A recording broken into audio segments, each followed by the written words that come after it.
everybody. Dave Gates here, the English language development coach. And in today's episode, I'm going to be doing a little presentation on sensory supports for language learners. Now, there are three types of supports we're going to be looking at. In the first episode, we're going to be talking about sensory supports. And then I'm going to make two other videos, one about graphic supports and another one about interactive supports. If you'd like to have more information, resources, be sure to click on the link to my website in the description of the video. All right, shall we begin? The first support and part one is sensory supports. So these are supports that bring language to life and add comprehensible inputs. So one of the first things we can do in terms of sensory supports is bringing in realia. These are real objects, items, toys, food, clothing, and equipment. I remember when I was in high school, my French teacher used to bring a bag of clothing. And when we were studying clothes, she would take them out and we would name each one. And that was a lot of fun. It can be really any item you can think of. Here is at my old school during my freaky food unit. I brought in food. This is obviously pre-coronavirus days, but students got to try foods from around the world. So they got to use language like spicy, crispy, sour, sweet, and adjectives like that. Another type of sensory support is using manipulatives. I think elementary school teachers are really great about this. That's using hands-on objects that students can interact with and explore. I think some secondary teachers also do really well with this, particularly in math and science. One example I learned from a math teacher I work with is this company called Hand to Mind, and they make math manipulatives. So items like these are really good for language learners to visualize what these different concepts look like. And these are things that are not just helpful for language learners. These are helpful for all learners. I know I would have appreciated having manipulatives like this when I studied math when I was younger. I didn't. And as a consequence, I really struggled with math. Another type of sensory support is, of course, images. This is a huge type of support. So images can come from all over the place. They can come from, obviously, the internet. If we don't have time, we can just find things on the internet.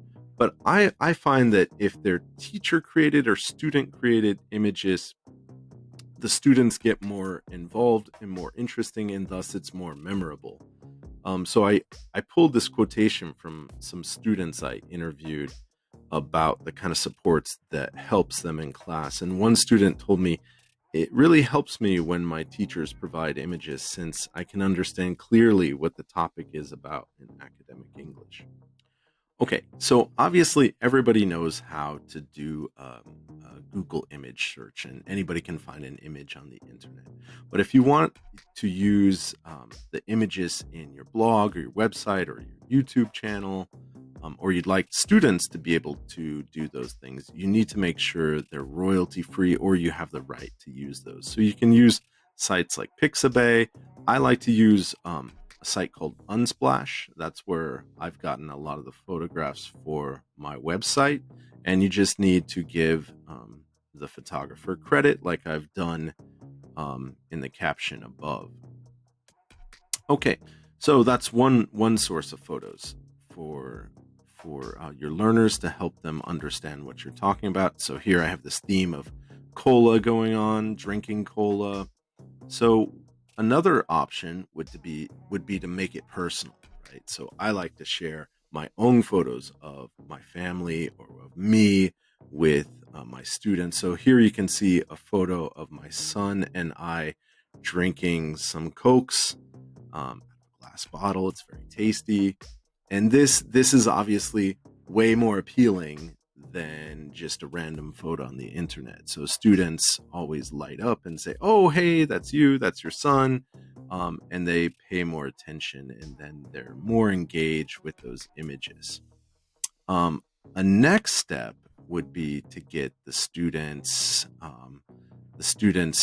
to take their own photos and use their own images, and it's even more engaging when we see students themselves in the photos. Another option is to find really interesting photos. Like here's a photo with not now somebody's not just drinking Coke, but it's got a forced perspective. And so it looks more visually appealing, and it's going to be more memorable for our students as we enjoy those photos, and those help us understand and make memories as we build our language. Another great sensory support is diagrams. Science teachers are great at using this. I don't know how you would understand certain things without diagrams. Having those annotated images, that's really an excellent way to learn new, very specific academic vocabulary in a visually appealing way that makes sense. So here you can see this diagram of a plum, and you can see the inside components. Another great source of sensory support is newspapers and magazines. So those could be physical or digital. Back in the day, I used to subscribe to a physical newspaper for language learners. These days, more of those sources are digital. There are more and more that are digital, and that makes a lot of sense these days. It's easier to deliver, and more students have devices.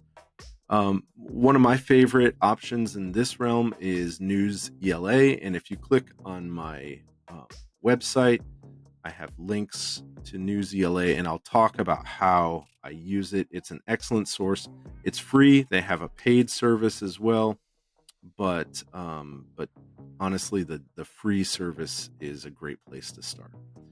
If you'd like to have more colorful, interactive magazines, there's a lot of great magazines for language learners out there. Here's just one example of many called Just English. And then they have appealing stories and articles that are written for language learners. And then with all the text features and photos, that makes it much easier to understand than just a plain text. Another type of sensory support is physical activities. So the big one, total physical response. So gestures and physical actions become associated with new words and expressions. This is one of the reasons why it's easier to communicate in person with somebody or when you have a video rather than over a phone or when we just hear voice. That's because we use more than just language to communicate. We use our whole bodies. So when you're teaching new words, maybe in an emergent class with newcomers, teaching a word like sleepy, you might say, "Oh, you're sleepy," or fast, or angry, and so those gestures and physical actions become associated with the words. But this isn't just for beginners. That's where a lot of people find that they forget about this strategy and this support, because you could actually use this, say, in math class. You're learning about angles, and you could say 90 degrees, right? Or you could say 180 degrees. Put your arms out straight on each side. You can also do this to learn people's names. So I always start off the class by having students come up with a physical gesture to match their names, because it makes it more memorable. So we'll go around the room and I'll be like, "I am Dangerous Dave," or something like that. And I'll encourage students to do the same kind of ideal where they're creating physical gestures with their arms, with their bodies, and that's making better memory connections for your brain. And that's basically at age 42. That's the only way I can remember students' names. It's one of the ways I start off, and it helps me and it helps all the students learn each other's names. And then that creates a really warm culture and climate, because right away we all know each other. We know each other's names. And if I forget, instead of saying something embarrassing like, oh, what's your name again? Or looking it up, I can just say, oh, do the gesture. And then if they're like, oh, Apple, oh, Anne, that's right.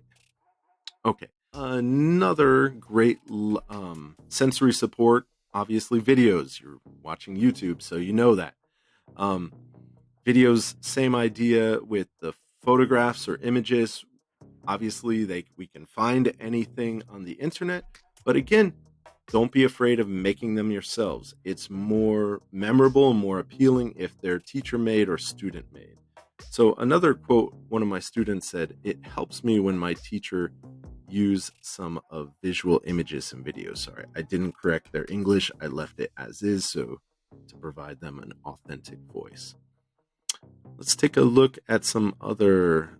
So this is, for example, here is a video of my son Nori skateboarding.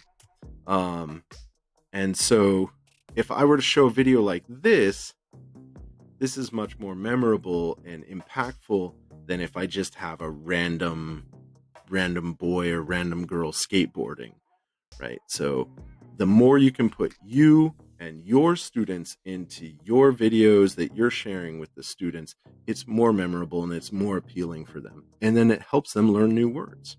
Okay, this is my big theme as a teacher. I believe wholeheartedly that all teachers, not just English language development teachers, literally all teachers you need to model both the process and the product that you expect students to produce. Okay, and this is a huge support for multi-language learners. So here you can see another quotation by one of my students. They said, "It helps me when teachers give you examples that you should aim for to get a good mark." Hopefully they'll have a little more extrinsic goals or more intrinsic goals rather than just extrinsic goals. But for now, that's a good place to start. So I'm also a design teacher, and this was a design unit in which students had to create a product review video. I created a product review of the board game Wingspan, and I'll share a link with that if you'd like to check it out. But I had to go through the whole process of coming up with my designs, coming up with my plans. So this is just one of my possible plans that I came up with in terms of storyboards. So all of that, while it's very helpful for native speakers, it's absolutely essential for language learners. If they don't have models of the process and the product that they're expected to do, it is very difficult for them to know what they're expected to do. So you cannot just say, do this. You have to say, here, this is what I want you to do. It could look like this. Another support for sensory support is audio text. And then if you click on my website under the listening resources section, I have a bunch of links to audio text and to other audio supports that you can use in your classroom. So this is a huge help because some people, not some, actually many students, often their listening skills develop faster than their reading skills. I know this is this is definitely the case with me as a language learner. I orally understand much more Japanese than I could ever hope to read. So having an audio text is very supportive for students, and it helps them make meaning of more difficult text that they would perhaps not be ready for if their listening skills are stronger than their reading skills. Okay, that's it for tonight's episode. Thank you for watching, and be sure to tune in for more support advice and strategies and tactics and tools that you can use in your classroom.